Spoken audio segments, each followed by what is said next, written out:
Assalamualaikum warahmatullahi wabarakatuh. Perkenalkan, nama saya Zibran Pramuja, NIM 2020012, Prodi Fire and Safety A20. Saya dari kelompok 3. Di sini saya akan mempresentasikan makalah yang berjudul Listrik Statis dalam Kebakaran. Bab 1, pendahuluan. Sampai saat ini, kasus kebakaran yang diduga disebabkan oleh listrik masih sering terjadi.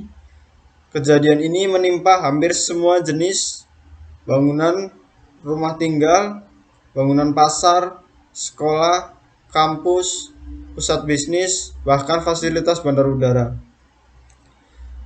Pada kasus kebakaran, kantor administrasi Uniyah Banda Aceh hasil tim forensik Mabes Polri menyimpulkan kasus itu murni kecelakaan. Kebakaran itu disebabkan oleh korsleting listrik. Berdasarkan hasil olah TKP, pihak Bandara Sultan Mahmud Bahrudin II Palembang memperkirakan bahwa kebakaran yang terjadi pada bangunan koperasi dan catering terjadi karena hubungan arus pendek listrik. Pada data statistik DKI, penyebab utama kebakaran selama periode Januari sampai September 1998 adalah listrik 48%, dan proyek yang banyak terbakar adalah perumahan. PT PLN selaku pemasok energi listrik sampai saat ini hanya memasang kWh meter sebagai alat pengukur pemakaian energi dan MCB sebagai pembatas daya tersambung. Oleh sebab itu, pelanggan harus dapat mempersiapkan sarana pelindung instalasi listrik yang dapat mengantisipasi kemungkinan timbulnya bahaya kebakaran karena listrik. Perlengkapan listrik tidak boleh menimbulkan bahaya kebakaran terhadap bahan yang berada di dekatnya. Pada saat pekerjaan instalasi listrik sudah selesai dikerjakan oleh instalasi listrik, sebelum hasil pekerjaan diserah terimakan dan sebelum PLN menyambungkan tegangan listrik terhadap hasil pekerjaan tersebut, harus dilakukan pengecekan dan pengujian oleh lembaga pemeriksa, penguji dan sertifikasi atau konsul. Jika hasil pemeriksaan dan pengujian memenuhi syarat dan sesuai standar, maka dikeluarkanlah sertifikat layak operasi atau SLO. Setelah itu diizinkan untuk melakukan penyambungan tegangan listrik oleh petugas PLN.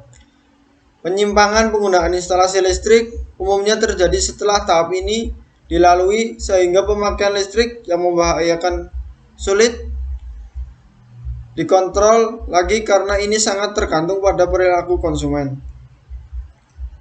Untuk membatasi perilaku yang kurang baik dan penggunaan instalasi listrik, maka harus dibuat suatu model sistem instalasi listrik dengan pengaman terpadu agar dapat mencegah tindakannya penyelewengan penggunaan instalasi listrik di luar peruntukannya. Dengan langkah ini diharapkan listrik sebagai pemicu kebakaran yang dapat dicegah. Tujuan umum: 1. Melatih mahasiswa untuk membuat makalah. 2. Memenuhi tugas yang diberikan oleh dosen mata kuliah kimia dasar. 3. Menambah wawasan ilmu pada mahasiswa khususnya di bidang fisika dasar. Tujuan khusus: mengetahui apa itu listrik. Yang kedua, mengetahui apa itu kebakaran. Yang ketiga, mengetahui kebakaran listrik. Yang keempat, tujuan teori. Listrik merupakan kebutuhan sangat penting bagi masyarakat yang beraktivitas pada wilayah yang kontroversial. Kebutuhan listrik pada wilayah yang padat mengakibatkan kepedulian masyarakat akan diselamatkan sedikit berkurang, khususnya di Jakarta yang mempunyai beberapa wilayah yang tidak teratur akan sambungan listrik secara instalatir yang salah. Beberapa masyarakat yang kurang pemahaman akan listrik, seperti pemakaian listrik di rumah yang lupa dicabut pemasangan terminal listrik yang berlebihan, serta bahayanya. Pemasangan listrik secara ilegal yang hanya menguntungkan diri sendiri, penggunaan perangkat listrik yang tidak standar, lingkungan listrik yang buruk, dan lain-lain. Contohnya, perilaku tersebut bisa mengakibatkan adanya kebakaran akibat hubung arus pendek tegangan listrik. Oleh karena itu, diperlukan sosialisasi mengenai pencegahan kebakaran akibat penggunaan listrik yang kurang dipahami oleh masyarakat di wilayah penduduk padat. Kebakaran merupakan bahaya yang mempunyai dampak yang sangat luas meliputi kehidupan sosial dan ekonomi masyarakat yang mengalaminya. Kebakaran menimbulkan kerugian material, strategi kegiatan, kerusakan lingkungan, dan juga menimbulkan ancaman terhadap keselamatan jiwa manusia. Bencana banjir, gempa, dan datangnya badai dengan kemajuan teknologi yang ada didahului dengan datangnya peringatan awal yang kemungkinan untuk dapat menekan timbulnya kerugian korban jiwa. Tindak demikian halnya dengan bahaya kebakaran. Bencana ini proses datangnya selalu tanpa dapat diperkirakan sebelumnya, sebagaimana bencana lain, kapan, apa penyebabnya, luas area, serta beberapa besar dampak yang ditimbulkannya adalah hal-hal yang tidak bisa diperkirakan sebelumnya. Teknologi yang ada hanya dapat membantu memberi peringatan, tetapi mempunyai kemampuan yang sangat terbatas untuk memberi waktu persiapan dan pertolongan dalam menghadapi bahayanya. Peringatan hanya dapat diberikan pada saat api atau kebakaran dalam keadaan sedang berlangsung, sehingga cara yang paling efektif dalam menghadapi terjadinya bencana kebakaran tersebut adalah dengan menghindari dan meminimalkan kemungkinan-kemungkinan penyebab terjadinya kebakaran. Kebakaran adalah adanya api yang tidak dikehendaki. Peristiwa kebakaran diawali dengan pembakaran, kemudian api tersebut sudah tidak dapat terkendali dan mengancam keselamatan jiwa dan harta benda. Ada dua jenis bahaya yang ditimbulkan sebagai akibat dari terjadinya kebakaran, itu kerugian material dan keselamatan jiwa manusia. Beberapa aspek penyelamatan sebenarnya lebih diarahkan dan diprioritaskan pada penyelamatan jiwa manusia terlebih dahulu, untuk kemudian minimalkan kerugian pada tahap berikutnya, sehingga pada prinsipnya konsep penanggulangan kebakaran fire safety yang utama adalah penyelamatan jiwa manusia. Bahaya keselamatan jiwa manusia pada peristiwa kebakaran dapat diklarifikasikan: bahaya langsung, tersengat, temperatur yang tinggi, keracunan asap, dan bahaya tidak langsung, terluka, terjatuh, terserang sakit, mengalami shock, atau serangan psikologis. Yang bab 2, pembahasan tentang penyebab kebakaran karena listrik. Ada 4 kemungkinan penyebab terjadinya kebakaran, yaitu yang pertama karena kejadian yang tidak disengaja, yang kedua kejadian yang alami atau natural caused, yang ketiga kejadian yang disengaja, yang keempat adanya arus harmonik yang besar. Kebakaran dapat terjadi jika terpenuhi adanya 3 unsur.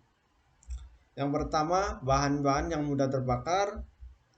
Yang kedua, energi yang menghasilkan suatu sumber panas dengan daya yang cukup dan waktu kejadian yang cukup lama. Yang ketiga, adanya gas oksigen yang cukup jumlahnya. Bila 3 unsur tersebut tidak lengkap, maka persyaratannya terjadinya kebakaran tidak dapat dipenuhinya. Kebakaran karena listrik semata tidak mungkin terjadi bila salah satu komponen di atas tidak ada, tetapi listrik sebagai salah satu unsur pemicu terjadinya percikan api awal sangat dimungkinkan. Proses terjadinya energi panas karena listrik dapat terjadi dari beberapa sebab, yaitu hubungan singkat langsung atau dead short circuit. Yang kedua, hubungan singkat tak langsung atau limited short circuit. Yang ketiga, pembeban dan pemanasan lebih atau overload atau overheating circuit. Yang keempat, arus bocor atau rangka kurun. Yang kelima, penyambungan dan pemutusan aliran listrik atau electrical contact dan spark. Hubungan singkat langsung atau dead short circuit.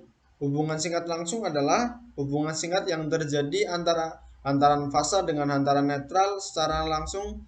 Kejadian ini umumnya berlangsung sangat singkat karena pengaman atau fuse pada MCB bekerja dengan cepat sehingga tidak menimbulkan panas yang berlebihan. Persoalan akan muncul jika kapasitas pengalamannya tidak sesuai atau terlalu besar. Maka pengantar akan mengalami pemanasan berlebihan yang dapat memicu terjadinya kebakaran awal.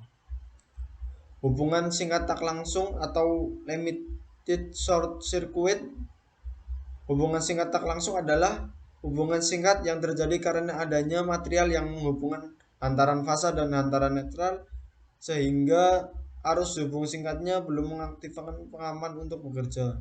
Oleh sebab itu, percikan spark atau loncatan api atau flash yang terjadi berlangsung lama. Kejadian ini disusul terjadinya proses pemanasan berkelanjutan sehingga terjadi api atau self-sustaining exothermic oxidation or fire. Pembenaan dan pemanasan lebih atau overload atau overheating circuit. Pembebanan lebih adalah kejadian di mana suatu rangkaian dibebani oleh arus cukup besar melebihi kemampuan hantaran arus atau KHA. Pemanasan lebih adalah kejadian di mana suatu rangkaian dibebani arus listrik melebihi kemampuan hantaran arus atau KHA tetapi mengalami pemanasan melebihi batas yang diizinkan. Hal ini bisa terjadi disebabkan oleh yang pertama, pengaman cabang atau induk kapasitasnya melebihi besaran standar. Yang kedua, adanya arus harmonik yang besar. Yang ketiga, sistem instalasi yang tidak benar. Meskipun kabel didesain cukup, tetapi karena lokasi sirkuit yang tidak memenuhi syarat, dapat memicu terjadinya panas yang berlebihan atau excess heat yang bisa menyebabkan timbulnya api pemicu kebakaran awal. Sebagai contoh, kabel roll yang dibentang di atas lantai kemudian ditutupi karpet. Karena itu tertutup karpet, panas yang terjadi akan berkumulasi sehingga isolasi rusak. Kabel roll terdiri dari kabel serabut. Karena panas yang berlebihan, akhirnya satu persatu serabutnya putus dan pada kondisi tertentu akan terjadi spark dan fizzing sehingga terjadi api kebakaran awal yang mengenai karpet dan api semakin membesar. Arus yang bocor atau leaks current. Arus bocor terjadi jika adanya bergradasi kualitas isolasi dari komponen instalasi, misalnya kerusakan instalasi kabel. Sebagai contoh, misalnya kabel berkelepas kemudian terkena air, maka air akan mengalirkan arus listrik yang menimbulkan panas karena terkontaminasi di udara bermacam-macam. Maka pada titik bocor tersebut akan terjadi lintasan panas api. Penyambungan dan pemutusan arus listrik atau electrical contact dan spark. Penyambungan dan pemutusan aliran listrik dapat menimbulkan percikan api jika saklar kurang baik dan under capacity. Jika saklar tersebut berada pada ruangan yang mengandung gas yang mudah terbakar, maka selama lampu menyala, saklar akan mengalami sparking. Selanjutnya, apabila gas LPG di dapur mengalami kebocoran, bisa menimbulkan kebakaran. Demikian juga spark dan flashing dapat terjadi pada sambungan kabel instalasi. Dari harta benda ada dua jenis bahaya yang ditimbulkan sebagai akibat dan terjadinya kebakaran, itu kerugian material dan keselamatan jiwa manusia. Beberapa aspek penyelamatan sebenarnya lebih diarahkan dan diprioritaskan pada penyelamatan jiwa manusia terlebih dahulu, untuk kemudian meminimalkan kerugian pada tahap berikutnya. Sehingga pada prinsipnya konsep penanggulangan kebakaran atau fire safety yang utama adalah penyelamatan jiwa manusia Bahaya keselamatan jiwa manusia pada peristiwa kebakaran dapat diklarifikasikan bahwa langsung tersengat temperatur yang tinggi keracunan asap dan bahaya tidak langsung atau terluka, terjatuh, tersangkit, mengalami shock atau serangan psikologis. Api tumbuh secara bertahap dari mulai menyala, membesar, menghasilkan gas dan asap dari bahan yang terbakar. Dan bila tidak dikontrol, ia akan mencapai tahap maksimal yang menghanguskan serta membahayakan keselamatan jiwa. Menurut Mantra 2005, secara teknis perkembangan api di dalam ruangan tertutup dapat dibagi menjadi 5. Yang pertama, tahap penyalahan. Tahap ini ditandai dengan munculnya api dalam ruangan. Proses timbulnya api dalam ruangan disebabkan oleh adanya energi panas yang mengalami material yang dapat terbakar dalam ruangan. Energi panas tersebut bias berasal dari panas akibat ledakan kompor, tabung gas, hubungan arus listrik singkat, punting rokok, membara, dan lain-lain. Akibat dan gejala yang ditimbulkan masih relatif kecil sehingga kejadian pada tahap ini seringkali diketahui. Yang kedua, tahap pertumbuhan atau growth period. Setelah tahap penyalaan, api mulai berkembang sebagai fungsi dan bahan bakar dengan sedikit atau tanpa pengaruh dari ruangan. Udara yang ada di dalam ruangan masih cukup untuk menyuplai pembakaran jika material yang terbakar masih cukup banyak dan pertumbuhan api berlangsung terus sehingga menyebabkan temperatur ruangan naik. Keadaan demikian disebut api dengan dikendalikan bahan bakar. Pada tahap ini api masih teraloksi dan temperatur ruangan masih relatif rendah, di bawah 300 derajat Celcius. Tahap pertumbuhan ini merupakan paling baik untuk evakuasi penghuni dan sensor-sensor pencegah kebakaran harus sudah bekerja. Asap dan gas beracun masih sedikit sehingga ruangan masih cukup aman bagi tindakan evakuasi. Upaya pengendalian kebakaran sebaiknya dilakukan pada tahap ini, oleh karena selepas flashover api sudah dikendalikan. Yang ketiga, tahap puncak atau flashover. Flashover secara umum didefinisikan sebagai masa transisi antara tahap pertumbuhan dengan tahap pembakaran penuh. Proses berlangsungnya sendiri sangat cepat, berkisar 300 sampai 600 derajat Celcius. Munculnya flashover disebabkan oleh adanya ketidakstabilan panas di dalam ruangan. Beberapa kriteria kapan terjadinya flashover yaitu yang pertama, saat lidah api atau flame menyentuh langit-langit. Yang kedua, saat lidah api atau flame mulai menjulur keluar, bukan saat temperatur lapis atas ruangan mencapai 300 sampai 600 derajat Celcius. Saat timbul singkat radiasi kritis pada lantai ruangan yang besarnya 2 cm kuadrat.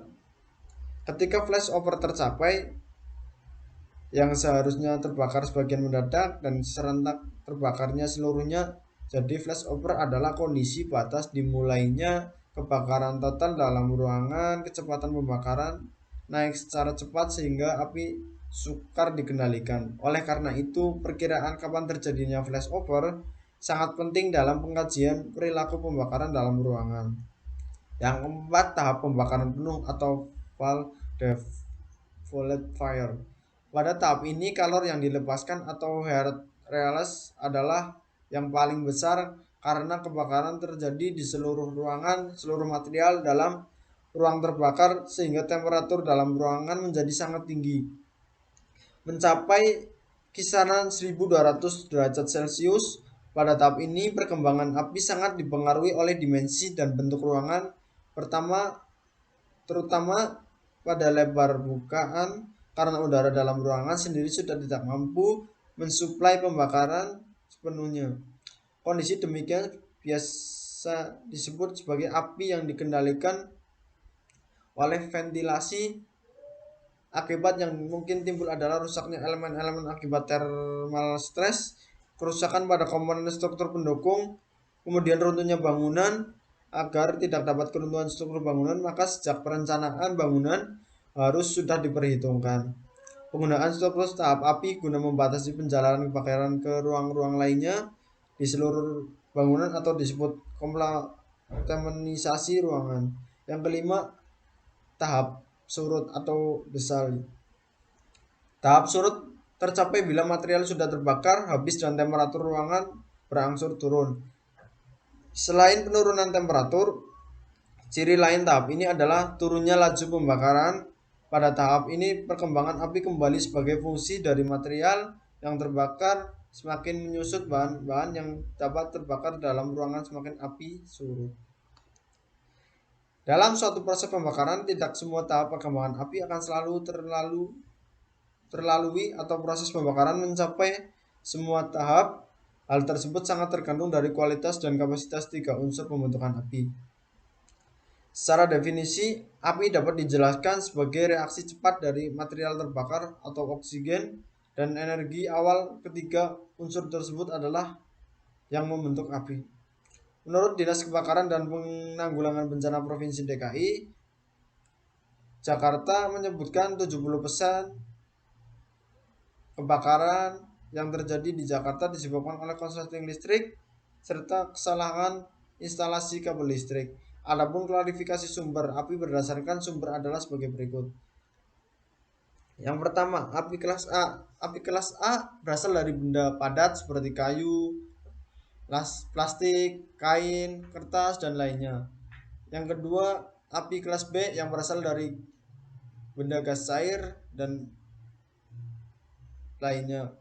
Yang ketiga, api kelas C yang berasal dari listrik, arus pendek, konsleting, atau barang elektronik lainnya. Yang keempat, api kelas D yang berasal dari logam yang mudah terbakar seperti magnesium, aluminium, dan lain-lainnya.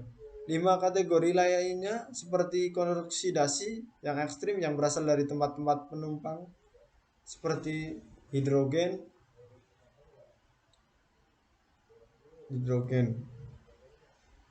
Yang terakhir, kesimpulan menurut saya dari makalah pembahasan listrik statis pada kesimpulan ini yaitu 1. Kebakaran merupakan bahaya yang mempunyai dampak yang sangat luas meliputi kehidupan sosial dan ekonomi masyarakat yang mengalaminya. Kebakaran menimbulkan kerugian masyarakat yang mengalaminya. Kebakaran menimbulkan kerugian material, secara energi, kegiatan, kerusakan lingkungan juga menimbulkan ancaman terhadap keselamatan jiwa manusia. Yang kedua, benda yang mempunyai jumlah muatan negatif sama dengan jumlah muatan positifnya disebut benda netral. Jika dua benda bermuatan listrik didekatkan akan terjadi interaksi yaitu muatan listrik yang sejenis, maka benda akan saling tolak menolak, sedangkan muatan listrik yang tidak jenis maka benda akan saling tarik menarik. Yang ketiga, listrik merupakan kebutuhan sangat penting bagi masyarakat yang beraktivitas pada wilayah-wilayah komersial. Kebutuhan listrik pada wilayah pada saat mengakibatkan kepedulian masyarakat dan keselamatan sedikit berkurang, khususnya di Jakarta yang mempunyai beberapa wilayah yang tidak teratur akan sambungan listrik serta instalasi yang salah. Nah, di sini saya akan memberikan saran untuk makalah ini. Saya akan memberikan saran yang mungkin bermanfaat bagi semua orang. Sarannya adalah janganlah bermain-main dengan listrik atau komponen-komponen yang mengakibatkan konsleting listrik yang akan menimbulkan api dan kebakaran. Semoga makalah ini bisa bermanfaat kepada para pembaca, dan apabila ada kesalahan dan dalam makalah diharapkan para pembaca dapat memberikan sarannya. Sekian dari saya. Terima kasih. Wassalamualaikum warahmatullahi wabarakatuh. Waalaikumsalam.